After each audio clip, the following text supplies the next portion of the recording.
Magandang gabi mga ka-XYZ.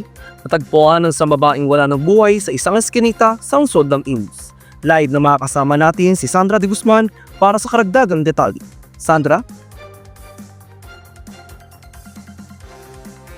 Magandang gabi, Lars. Nandito ako ngayon sa lugar kung saan natagpuan ang biktima kaninang umaga.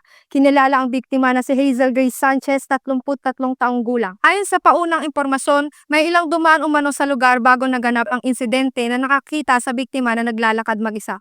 Upang makumpirma ang impormasyon, kasama natin ngayon si Police Lieutenant Villanueva. Magandang gabi po, sir. Magandang gabi, Sandra. Batay sa mga paunang payag na aming nakalap, may ilang individual na nakita sa biktima habang siya ay naglalakad mag-isa.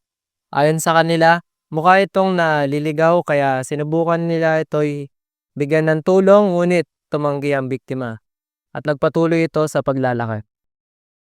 Paano ho ba natagpuan ang bangkay? May indikasyon ba ng karahasan o anumang detalye na maaaring makatulong sa investigasyon? Sa paunang pagsusuri, natagpuan ng biktima na wala ng buhay sa isang eskinita. At may mga palatandaan na siya ay maaaring nasawi sa pamamagitan ng pagsakal gamit ang lubid.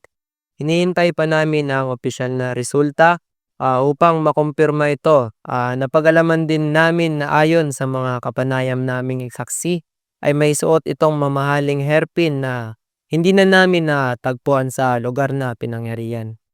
Kaya isa sa mga tinitignang motibo ay pagpatay, ay pagnanakaw o robbery. Gayunpaman, patuloy pa rin ang aming investigasyon at hindi pa namin sinasantabi ang iba pang posibilidad. Sa ngayon, ano po kaya ang susunod na hakbang na inyong gagawin?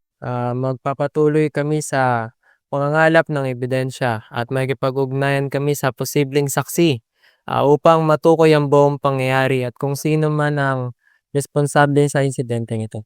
Maraming salamat, Police Lieutenant Villanueva. Mula dito sa Imus, ako si Sandra de Guzman, nag-uulat para sa Balitang Extra. Maraming salamat Sandra. Manatiling nakatutok para sa iba pang updates.